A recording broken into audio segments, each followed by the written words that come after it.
You are listening to KLRN Radio, where liberty and reason still reign.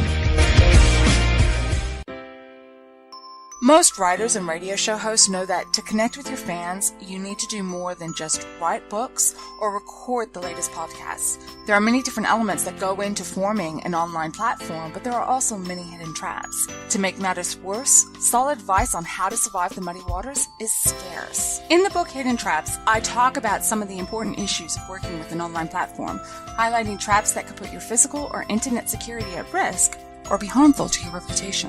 Are your social media posts just links with a few disjointed words, making you look like someone who can't complete a sentence? Did your new website cost you more than you anticipated?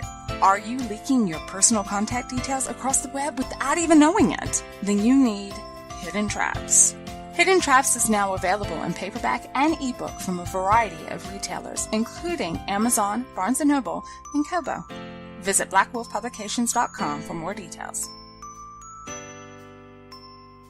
If you're 85 or younger, would you like peace of mind and comfort for your family? We're Final Expense Direct with an urgent message for you. The average funeral today costs over $8,000, but the most you'll get from government benefits is $255. How will your family pay the difference? We can help. Our senior plans start as low as just $1 a day and pay up to $30,000 for a funeral and other final expenses. Peace of mind is easy. There's no medical exam. You'll have lifetime coverage, and your plan can't be canceled as long as you pay your premiums. Call now for free information about our senior plans. Answer a few simple questions and receive approval right on the phone. Plus, call right now and we'll give you a discount prescription card for free. Call 800-553-8687. That's 800-553-8687. Again, 800-553-8687. KLRN Radio has advertising rates available. We have rates to fit almost any budget. Contact us at advertising@klrnradio.com.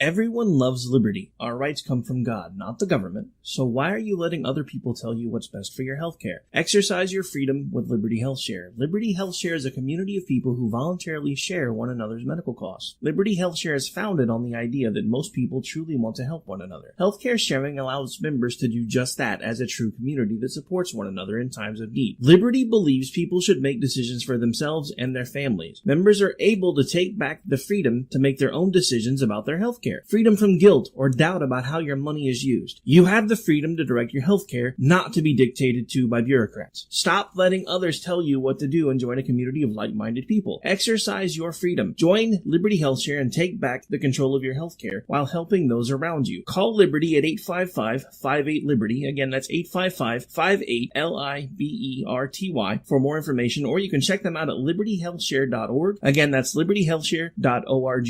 My son was in the Army back during Desert Storm, but even then he wanted an MBA. He looked at a dozen schools, but only one offered the online education and flexibility he needed while he was in a tent in Iraq. Grantham University. Turns out that Grantham's been delivering affordable, relevant college and advanced degrees for over 65 years. Heck, if they can deliver a quality education to a soldier in a tent overseas, think about the flexibility Grantham can offer you so you can earn your degree too. It doesn't matter how complicated or full your life is. If getting a degree is on your bucket list, you'll want to do what my son did. You'll want to call Grantham. Find out how easy it is to get started on your education so you can check that college degree off your bucket list. Call Grantham right now, 800-910-1370. That's 800-910-1370.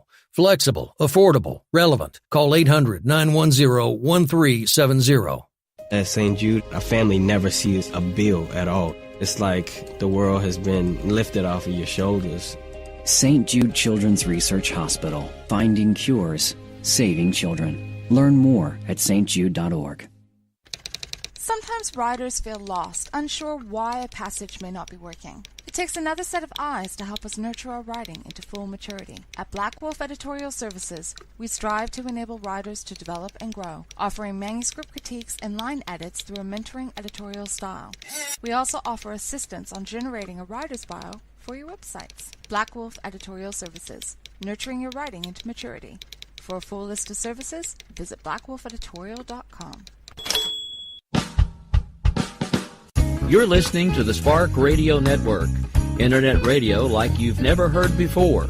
Innovation, creativity, and imagination are all said to begin with a spark. So fasten your seatbelt and take the ride of your life and listen for the spark. Sometimes we need to slow down and remember the simple pleasures in life. Good coffee, good books, and good company. Come on in. Take a seat. The coffee's just been brewed. Let's see who we have in the coffee shop today. Oh, what a beautiful sunny day in the coffee shop. My, oh my. Now, who's here that might have a book they want to talk about? I see a book on a table. Robin Storey, how are you? Hi, Jessie. I'm well. I'm very well. How are you? I'm doing outstanding, and I see you've got your book, A Time for Penance. That's right. Yes. Yes, it was published recently. It's my 6th book, and I'm busy on my 7th. Oh, no dust grows under your fingers, does it? That's exactly right. On to the next one straight away. And so, why don't you tell me a little bit about A Time for Penance?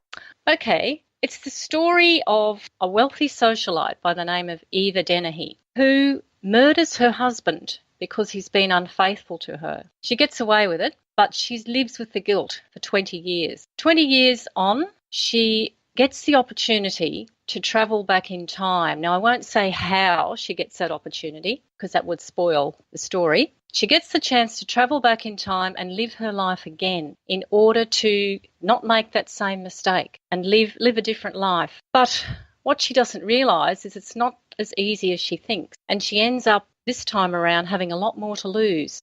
So that's basically the story. Sounds fascinating. Yeah, it was. It was fun to do, and the time travel concept had been something that I'd been thinking about for a while in the context of the sliding doors, where you come to a crossroads in your life and you have to make a major decision. And I've always been really fascinated with the concept of what would happen if you'd made a different decision at some point in your life, and how different would your life have been if you'd made another decision. And it's a really interesting concept to think, Yes, of all the decisions you've made in your life that have been really important decisions, and what would have happened if you hadn't made those decisions or you'd gone down another path. And what would happen if you did get the opportunity to travel back in time? Would you make the same mistakes? Would you make different mistakes? Would you be more happier or more fulfilled the second time around? I found that all a very fascinating concept, so I decided to write about that, about someone who actually gets that experience and has that opportunity to travel back and live their life again. Now, if you travel back in time and don't like it, can you go back to the current, to the present, or is it a one-way trip? Well, in this particular book, she's stuck there. She has to live that second life. She can't just suddenly say, no, I'm sick of this, take me back to my previous life. There are times when she wants to do that, but she's not able to. Oh, so it's a one-way trip. That could be interesting. Yeah, one-way trip. That's it. Yeah. It definitely sounds fascinating and has me intrigued. Yes. I think that whole time travel concept has intrigued a lot of people that have said, oh, yes, I'd really like to read that book. That sounds really interesting. And it attracted me because it was something a little bit different. You don't normally have a time travel element in a suspense novel. I classify it in the suspense genre. The only other time travel book I've read that isn't really a sci-fi type of book is The Time Traveler's Wife. I don't know if you've read that one. No, can't say as I have. It was made into a movie. It's a really, really good book, a really interesting one. So I thought that concept would set the book apart from other books in that genre. So that also attracted me to the idea. Well, I definitely think it does set you apart, and I think it's fascinating. Now, I'm sure my listeners have picked up a little bit on your accent, so why don't you tell a little bit about yourself? Okay. Well, I'm an Aussie. I live on the Sunshine Coast in Queensland in Australia. It's a really beautiful place. It's a tourist destination. People come from all over the world to visit here, and I consider myself very lucky to live here. We've got everything here. We've got beaches. We've got beautiful hinterland, mountains. It's all here. I live about probably between 5 and 10 minutes drive from the beach. So that's one way that I like to chill out, is go and have walks on the beach, swim at the beach in summer. My partner and I do a lot of hiking. We belong to a hiking group, so we do that in our downtimes, and I love getting out in nature. And we have really good weather here in Queensland, the state that I'm in. It's very, I guess you could compare the weather to maybe places like Florida, which I was in earlier this year. It gets very hot in summer, and even during the winter, it's still quite warm. So if it gets down to 10 degrees centigrade, we all kind of shiver and complain and moan that it's cold. Sounds nearly perfect. It is, and looking out my window today, it's an absolutely perfect day. It's spring here, the sun is shining, and it's great. We're in for a hot summer, so we've been told. Well, predictions don't always come right. They don't. No, that's true. Now, you mentioned that you've written 6 different genres. What are those other genres? Well, not so much 6 different genres. The 6 books that I've written all span slightly different genres, and I think that was a result of my taking a bit of time to find what we term the author's voice. Sometimes it takes a few books to really be able to focus on the type of writing that you enjoy the most. Not to say that I haven't enjoyed all of them. I have. I started off, my first book, How Not to Commit Murder, would be a comedy crime or humorous mystery. It's often called in the States, but in Australia we probably would call it a comedy crime. And the next one I published after that, Perfect Sex, was more a romantic comedy. So there's definitely a comedy element in the first few books I wrote. I've got a book of short stories called Comedy Shorts. So they're also in a comedy genre with an undertone of bit of mystery and suspense. And then I started to realise that I was really attracted to often the more macabre aspects of life, the darker side. And so the books since then have tended to be more on the dark side. So my novella, An Affair with Danger, is probably what I would term a noir romance. So it's a romance, but it's definitely not your normal traditional romance. It's got a very noirish theme, quite dark, quite a dark romance. And then the same with this one, A Time for Penance. It's a suspense, but it's quite dark as well. So I'm definitely gravitating over to that type of book. And even though they are dark, there'll always be a little bit of a black humour in it because I can't help myself. I really do see the world from quite a humorous point of view. So that's pretty much all. The other book I've written that I haven't mentioned was a rather a deviation from my other genres, and it was more a personal book I had to write. It was a memoir, a humorous memoir. It's called Making the Breast of It, Breast Cancer Stories of Humour and Joy. And that was about my experiences of being diagnosed with breast cancer a couple of years ago. I was very lucky. It was early stages, so I went through the treatment and all is good now. But at the time that I was undergoing that, I thought, you know what, I don't know that there's a lot of humorous stuff written about breast cancer, and I had a look at the various books that had been published on Amazon, and there wasn't a lot of humorous stuff, and I wanted to write something that was not only my own experiences, but something that would cheer myself up and would possibly cheer other people up who were going through a similar experience. So that was a book that I felt I had to write. It appeals to only a very niche audience, so I'm happy with that, because obviously that's not the sort of book that appeals to everybody. But I've had some very, very good feedback about it, and so that's the main thing, and that was the reason I wrote that one. So that's kind of a humorous memoir, which it wasn't only my own experiences, though I did interview other people that I had met and got their experiences of breast cancer as well, because I felt that would result in a more rounded book than if I was just talking about my own experiences. So as I said, that's the only memoir I'm going to write. The rest of my books, as I said, are going to be more along the more suspense / crime / noir, just spanning those genres. Well, I think that sounds fascinating. I also have to say that it It was brave of you to put yourself out there like that with your breast cancer experience, because many women are afraid or even embarrassed by that experience. Well, that's true. That's true. And it does take a bit of courage to do something like that, because in the book I talk about all my fears and how I dealt with it and the whole experience of having it. And so you do put yourself out there, I must admit. And even by writing a book with that title, because my father, who's a retired doctor, he said to me, you know what? He said, I don't think there's anything very humorous about having breast cancer. And I said to him, well, Dad, I'm the one that's had it, not you, and I can tell you there's a funny side to it, because as far as I'm concerned,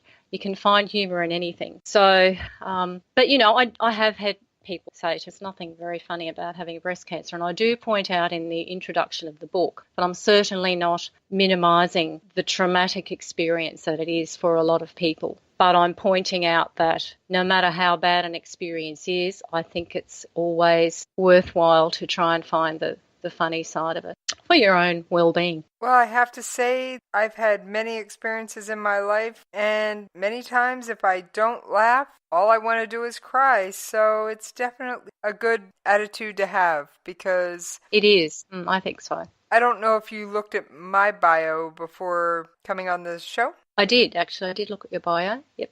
Then you'll know I am not just an Army wife, but I have survived the knock-knock, he is never coming home with my first husband. Yes, that would have been extremely traumatic. And yet there was something humorous even about that. So what was the humour in that? Do you mind me asking you? Oh, not at all. When the official notification vehicle pulled up, and I won't hesitate to mention that my first husband was Special Forces. I was staying in a rather remote location, and the only reason to come down that road was to get to my house. And so the official notification pulls up, and this other vehicle literally comes screeching to a halt right behind it. And I recognize the 5 people that pile out of the second vehicle as teammates of my husband. And they stand out in front of my house arguing with the people from the first vehicle. Oh no.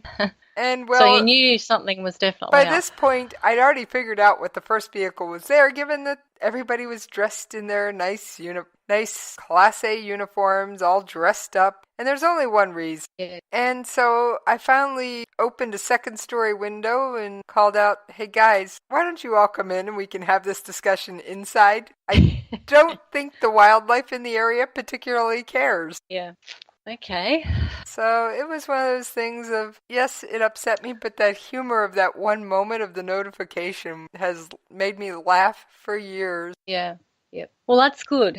Yeah, as you said, I think that's a really good attitude to have, and I think it helps people survive any amount of trauma. And in fact, in one of the chapters in that book, I talked about people who had been given a diagnosis where they had got the secondary cancer, and they had been given the you're not going to survive news, because it is a fear deep down for everyone who's had cancer that it is going to recur, and you have to learn to deal with that fear. But I thought, well, there may be people reading this book who actually have been given that news that they have the secondary cancer, and you can survive for years. So I thought I'm going to have to deal with that in this book, and I did a lot of research on the internet because I didn't personally know anyone in that position.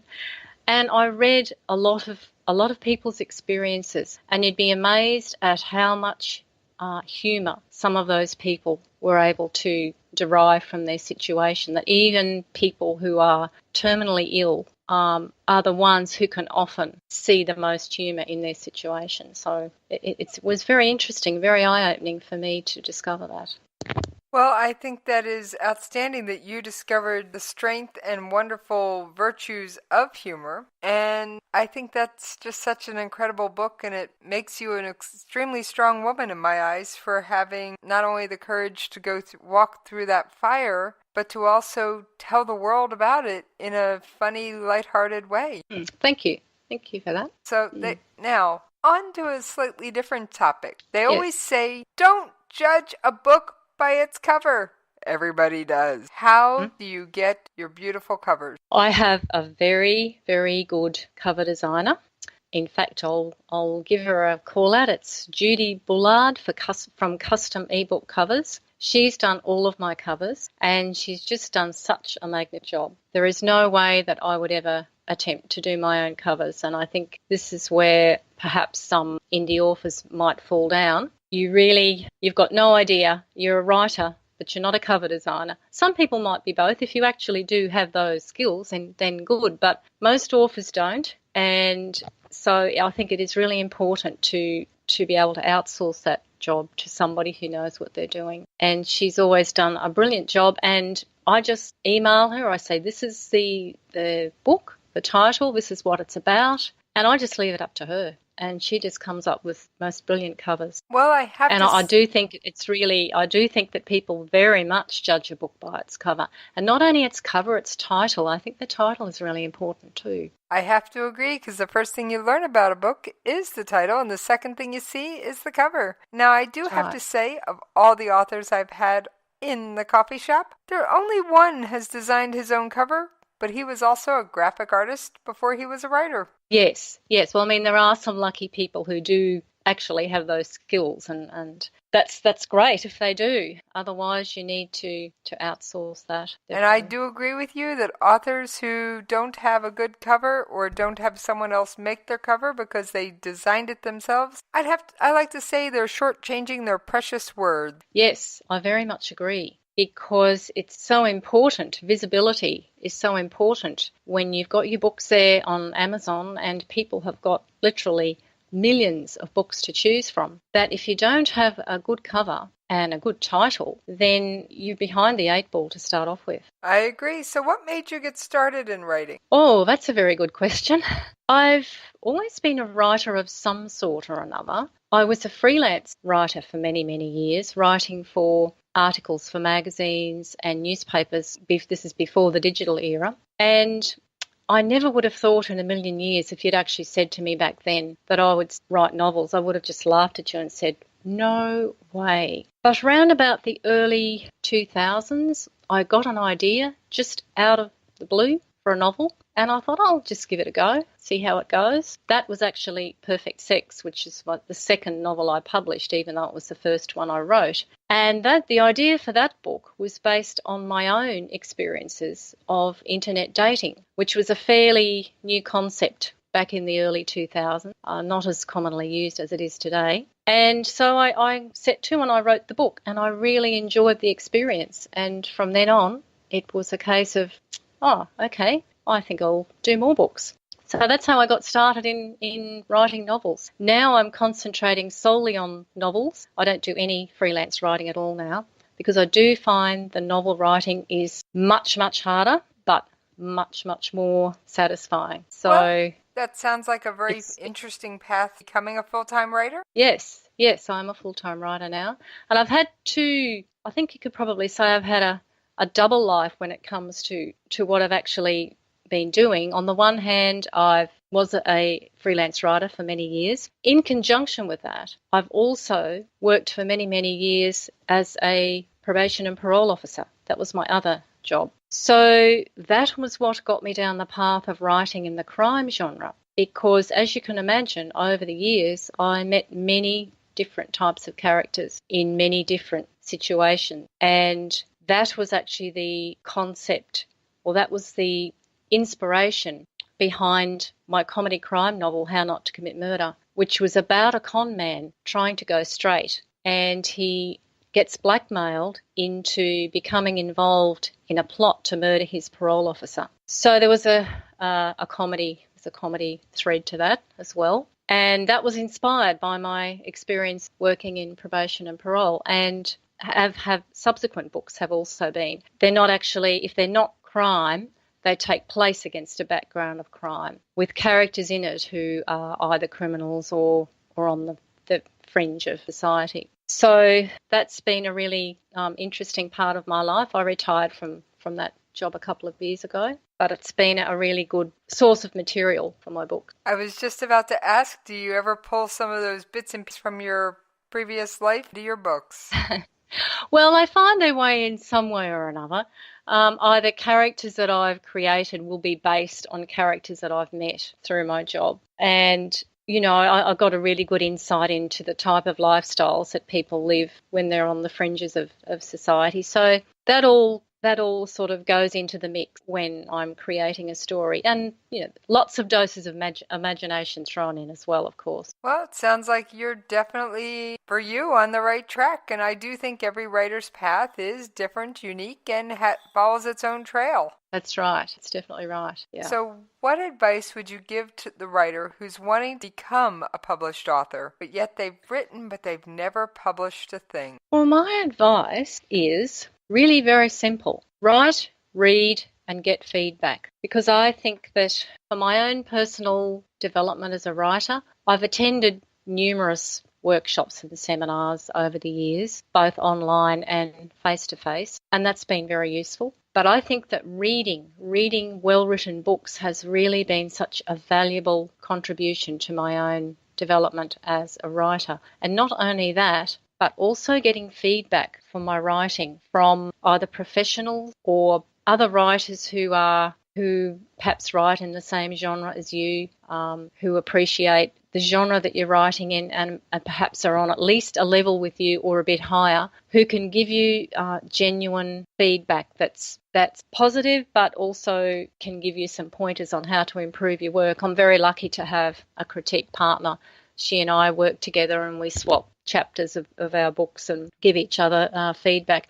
But I think feedback is really important because otherwise you're just writing in a vacuum and you don't know whether you're improving or not. And you don't know how to improve or how to make your work better if you don't get feedback. So I think that's a really vital part of your journey, however you get that feedback. And, once you've got the book as good as you can possibly get it and you've got your feedback and you've changed what you think needs to be changed, then just get it up there and get on to the next book. I think that's probably the best advice I can give. And read lots of books in your own genre too. Not only in your own genre, I think it's important to read books outside your genre because you still get, a really good idea of how to write and writing techniques, etc. But at least I think if you read within the genre that you like best and the genre that you want to write in, you know the sorts of things that are going to resonate with readers, and I think that's important. Well, I think that is excellent advice. In fact, one of my favorite traditionally published authors, and the only one I mention on the show so I don't insult any of my favorite self-pub friends, is Brad Thor, and he always says, write what you read, not what you know, because if you write what you read, you have a mini PhD in the subject. That's actually a really good way of looking at it.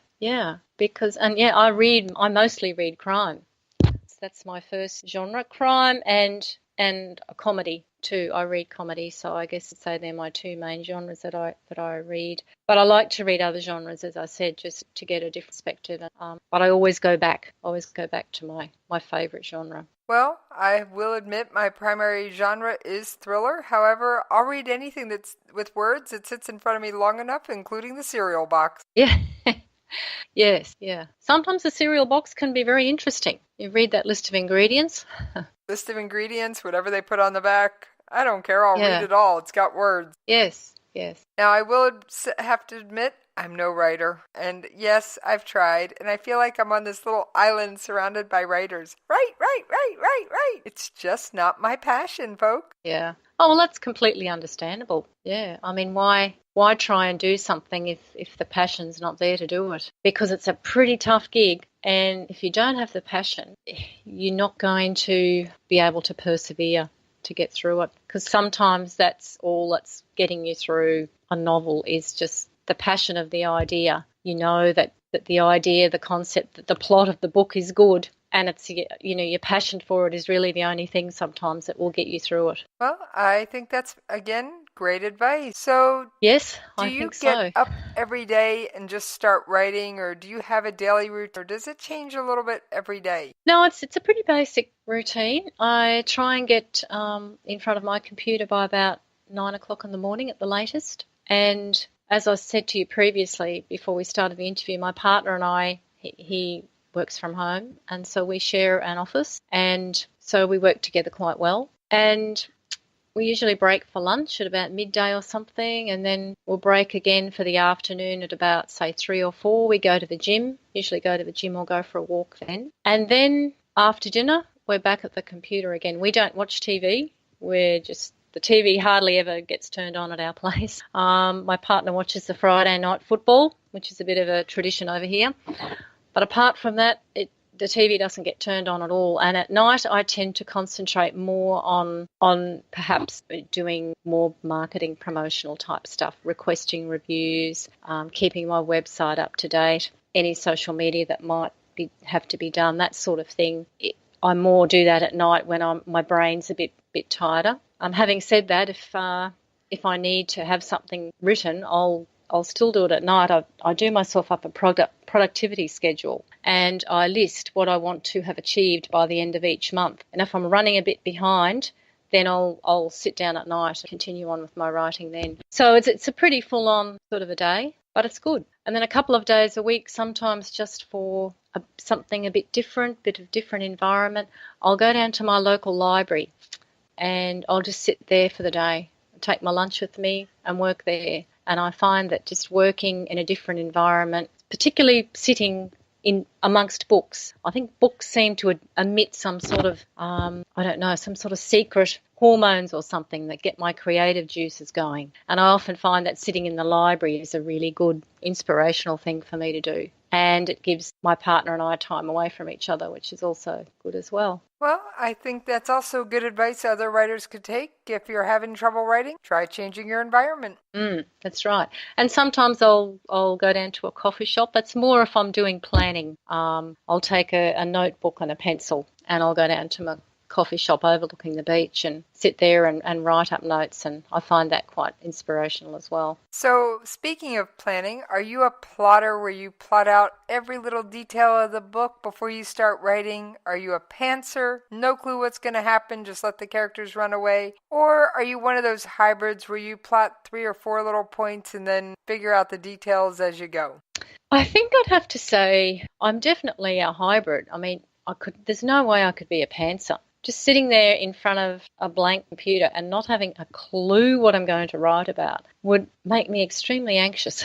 I need to have an outline, and I do an outline of the major plot points that happen, the major events that have to happen. I also have a profile of each character, and I also download photos from the internet of what I think each of my characters look like, because that really helps me when I'm writing a particular scene where a character's got a lot in that scene or appears in that scene. To have that photo of the character in front of me, it really helps me. So I need to have a really good idea of what the characters are like before I start writing, because I find it too difficult to write dialogue if I don't know what the characters are like. But I definitely don't have each scene plotted out. That would just be too difficult. So as long as I know what the major events are that are going to happen, and then as I sit down at the beginning of each day, I'll think about those scenes that I'm going to write for each day and just plot them out so that I'm not just sitting there wondering what's going to happen. And that allows for the fact that you often get good ideas for things as you're writing. The very act of writing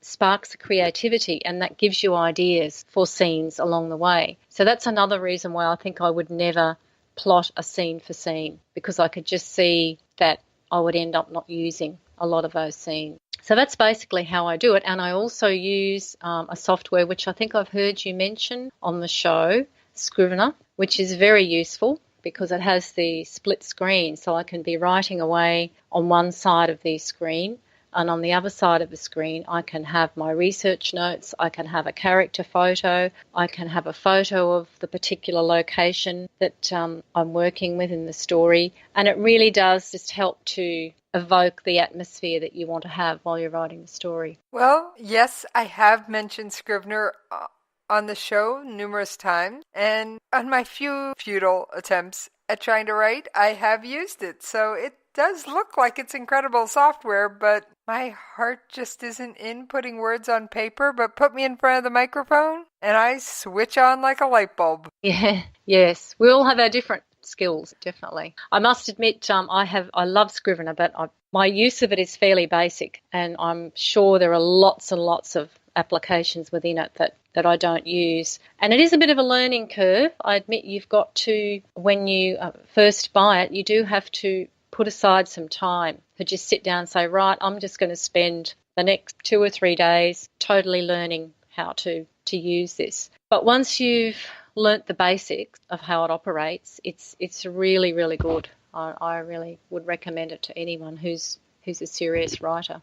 Well, thank you. And as with everything, there are bills to pay. So yes, it has come to the point in time where we must take that commercial break. So I'm going to pour Robin a cup of coffee. Thank you. Not a problem. And we will see you folks on the other side as we pay the radio station bill.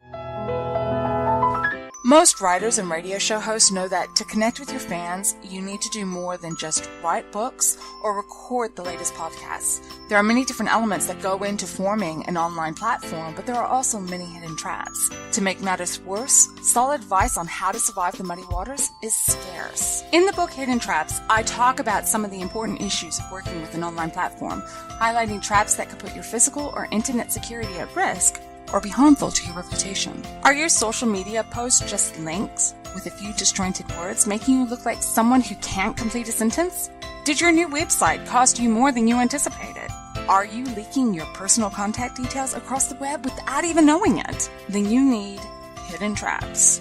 Hidden Traps is now available in paperback and ebook from a variety of retailers, including Amazon, Barnes & Noble, and Kobo. Visit blackwolfpublications.com for more details. If you're 85 or younger, would you like peace of mind and comfort for your family? We're Final Expense Direct with an urgent message for you. The average funeral today costs over $8,000, but the most you'll get from government benefits is $255. How will your family pay the difference? We can help. Our senior plans start as low as just $1 a day and pay up to $30,000 for a funeral and other final expenses. Peace of mind is easy. There's no medical exam. You'll have lifetime coverage, and your plan can't be canceled as long as you pay your premiums. Call now for free information about our senior plans. Answer a few simple questions and receive approval right on the phone. Plus, call right now and we'll give you a discount prescription card for free. Call 800-553-8687. That's 800-553-8687. Again, 800-553-8687. KLRNRadio has advertising rates available. We have rates to fit almost any budget. Contact us at advertising@klrnradio.com.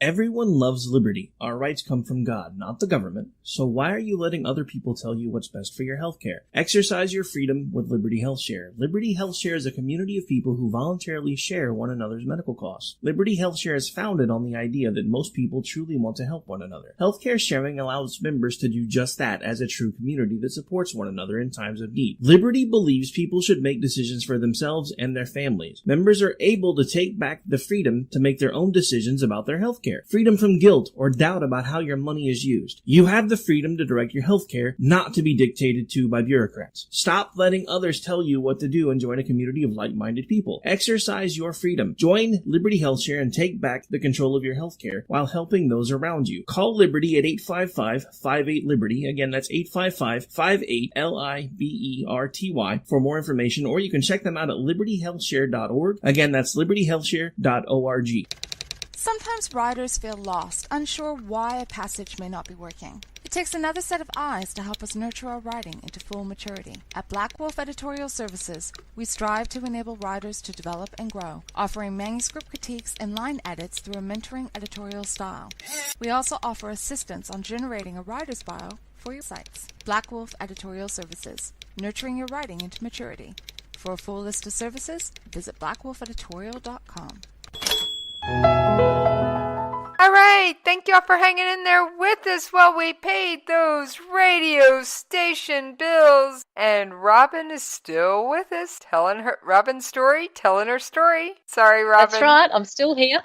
I couldn't resist. So, what is your favorite coffee shop treat? Oh, well, I'm a bit of a health fanatic, and so my treats tend to be along the gluten-free regime. So anything basically that's gluten-free, a lovely banana blueberry gluten-free muffin, which I have at one of my favourite coffee shops. It's always good. Gluten-free chocolate brownie goes down well. Sounds delicious. Mm. All right. Yeah. How do you know when a book is finally done? How do you know when you've reached the end of the writing process and your book is done and it's time to start the wonderful world of what's called editing or slaying your darling? Good question. It's very difficult often to know when it's finally finished. I get to a point where I've probably written maybe 3 or 4 drafts. I've got it as good as I can possibly get it, but I know that there's still lots of work that needs to be done because you can't see your own errors. You're too close to it while you're writing it, and you can't see the mistakes that you've made. Often when you're writing a book, you'll assume that readers will know a certain thing, and they don't, and you need someone to point it out to you. So I have a team of beta readers whom I give my manuscript to with the idea that they'll read it for me and come back with their comments on how they think it could be improved, plot-wise, character-wise, pace-wise, you name it. One of those beta readers is my partner. I'm very lucky to have a partner who's a voracious reader. He's not a writer himself, but he's gets through so many books, and he's able to give me a pretty good perspective on what needs to be fixed.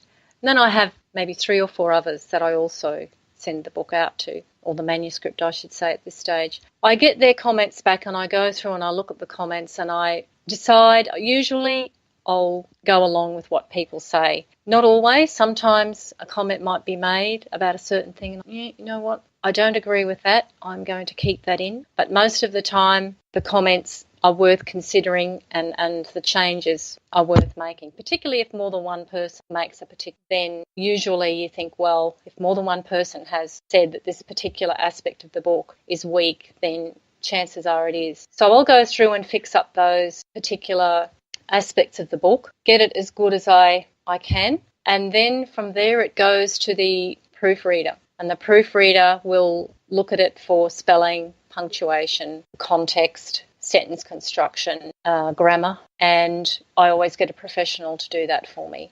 I think that's very important, to have the book as free from error as you possibly can. Having said that, you're probably never going to have it completely free from errors. There'll always be something, even if it's just a small punctuation error, but you need to get it as perfect as you possibly can. So that's my next step. Then after it comes back from the proofreader and I've made the necessary changes, I then send it, it's pretty much done then, and then it will be sent to the person who does my formatting for me, and she formats it for Kindle and also for EPUB for sale on Apple. And once she does that, and I've already got the cover done by this stage, it's pretty much ready to go. And as I said, there really isn't ever a point where you can say that it's perfect, because it'll never be perfect. But you do get to the stage where you think, well, this is as good as I can possibly get it. This is as good as it's ever going to be. And that's when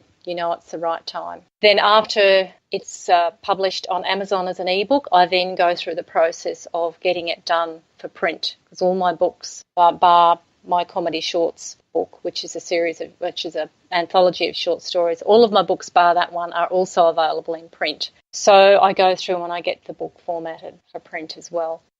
And I get the proof copy sent out to me. And often I'll find that mistakes that I haven't picked up in the digital copy, I will see on the printed page. So then I might have to go back and fix the digital copy. That's often just very, very small things. And it's amazing that even the proofreader will not have picked up certain little errors, but you see them on the printed page really well. So I think that's one good reason why it's really good to have a print version of your book as well as a digital version. So how did you feel the first time you held one of your books in your hand with the cover and everything was all done, and it wasn't the proof copy, it was the real thing, final and done? It's a pretty amazing experience. It really is. It's just phenomenal to think that this thing that you hold in your hand is actually something that you've created out of your own mind and your own imagination. And I suppose it's similar to experience that any creative person feels, whether you're an artist or a sculptor or an author,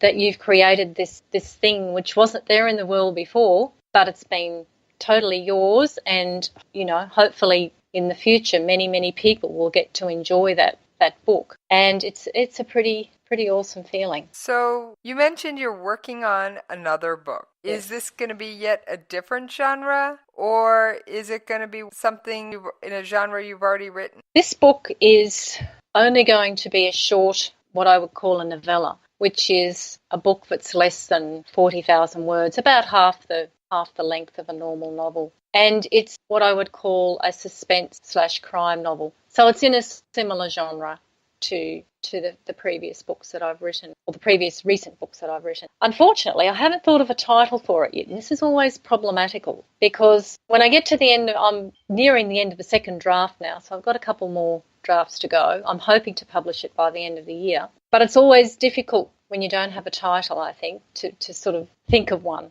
So I'm hoping that one will just occur to me as I'm continuing to write it. Well, I will remind you that I do love guests in the coffee shop, including repeat guests. I think it's always fun to explore a new book. Yes, absolutely. Yes, I'd love to appear on your show again. It's been fun. So how long did it take you to write A Time for Penance? Probably about 12 months all up, from woe to go, from the very start when I sat down to plan it right through to the time when I actually published it, about 12 months. And I'm hoping to speed up my productivity, and I'm hoping that in future I'll be able to publish 2 books a year instead of 1. An interesting thing that I've just started to do with the book that I'm working on now is I started to do dictation, and I got the first draft of this book down by using Dragon Dictate, voice to text to voice, I call it software. And this was a new experience for me, dictating, and it uses a very different sort of brain function when you're writing a draft and you're talking it rather than writing it. So it was a different process that I had to get used to. I quite enjoyed it, and I think I'm going to keep doing it. It's something that you can only do for the first draft, because once then you've done the first draft, then you need to go in and work with that on the computer. But it's a really good way of being able to get all of your thoughts down without getting writer's cramp, and being able to get out of the office, sit down, and what I did, I had a voice recording app on my tablet, and I would just sit down out on the couch and dictate it into the recording app, and then I would download what I dictated onto Dragon and get it to transcribe for me. And that's how I did this book that I'm currently working on. So a different process. I've heard a lot of authors recommending this, and a lot of authors have really increased their productivity by dictating rather than writing. So I thought I'd give it a go just to see how I went. And I think I'll continue with it. Well, that's great. In fact, a couple people have told me to try writing that way, and I went, I just don't want to get into it. So yeah, I'll pass, but I hope the rest of my wordsmiths and author and writer friends can continue benefiting from such software. Yes. As I said, it's a different process, and I'd be pressing the pause button all the time, because I'd have to get together my thoughts about the next couple of sentences I was going to say, and I'd say them, press the pause button, think about what I was going to say, so it's very much that sort of a process. I'm not the sort of person that can just sit there and gabble non-stop. Well, I guess thankfully I do have the gift for gab. Now, they say editing is slaying your darling. Is there one scene you've had to take out of this book, or one character, or one something or other you had to take out because it just didn't move the story forward, and, well, it needed to go? Oh, off the top of my head, I'm just trying to think. I'm sure there were, but I can't think of one offhand, to be honest. But one of the things that I do tend to do, and this is one of the ways that I edit when I've finished, is I look at every scene and say to myself, what is that scene doing? Is that scene moving the story forward? Is it fleshing out a character? Preferably doing both. If it's not, if it's just there because I liked it, then it has to go. And I can't remember any specific scene from A Time for Penance, but I'm sure there were plenty. I always keep them I never actually discard them, because sometimes you think back and you think, oh, actually there was a couple of sentences in that scene that I could have used. So I always put them in a little file that I call outtakes, and everything that I decide doesn't belong in the book, I put in my outtakes file, and I can go back and look at that and decide whether I want to put any of it back in or not. But I think that's one of the skills of editing, is to be able to tell what scenes need to stay in, and what scenes need to go. And that's part of also what my beta readers can tell me as well. I would say that you are very wise and very professional in your writing. Now, I do have I try to be. I do have one final question before we close out the interview. How do you get to know your character and develop them and flesh them out? That's a good question. And I think a lot of that goes back to the preparation that I do before I start. As I said before, I really do take a lot of time to write things out about my character. And I think to myself, what are their weaknesses? What are their strengths? What are their hopes? What are their fears? And I try to also take certain characteristics from people that I know, and I think this makes it easier too. Not base them totally on someone that you know, but take certain characteristics from people you know, and that kind of helps to flesh them out into real people. And of course you do discover things about your characters along the way as well while you're writing. But I think also doing that preparation beforehand and finding the photos. I do find that having a photo resembling the character as I see them in my head is very useful for me. Okay, well, thank you. It's been such a fun, informative interview. Now, as I do with everyone who visits the coffee shop at the end of the episode, I invite them to give out their social media contact information. Okay, well, you can find me at my website and my blog on storylines.com. That's storey-lines.com. And on my website, I have a menu with all my novels. You can click on each novel, read a little bit about it, and from there you can click on buttons to take you to where to buy them. Or you could go straight to Amazon, but I recommend going to my website, because then you can read a little bit about each novel. And also I'm on Facebook under Robin Storey Writer. It's ROBINSTOREY Writer. And also I'm at Robin Storey 1 on Twitter. They're my main social media sites that I'm on.